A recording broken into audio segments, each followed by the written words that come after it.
มาพี่น้องรับช่วงต่อกลางคืนบาดนี้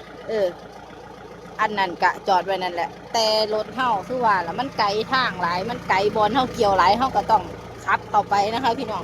เพื่อความปลอดภัยเนาะ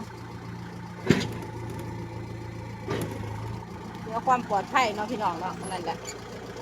ขับเข้าไปเสียน้ำมันบ่กี่บาทก็ดีกว่าเป็นยังมาอันนั้นอันนี้เฮียละกะยากเนาะพี่น้องเนาะนั่นแหละเลยขับเข้าไปนะคะพี่น้อง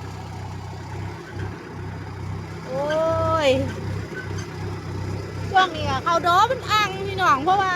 พายุ2-3 มื้อนะมันเป็นไผกับเกี่ยวบ่ได้เป็นไผกับเกี่ยวบ่ได้2-3 มื้อเมื่อหนานี่ก็คือแบบคิวเต็มนะคะพี่น้องเต็มมือเลยนะคะพี่น้องเบิดนี่แล้วก็เบิดแล้วพี่น้องก็เหลือเขาเจ้า15 บาทเนี่ยเก็บงานเขาดอนี่ก็ประมาณอาทิตย์หนึ่งก็น่าจะแล้วพี่น้อง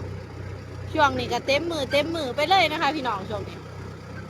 ล่อไปเนาะอีกจักหน่อยก็เกี่ยวเขากลาง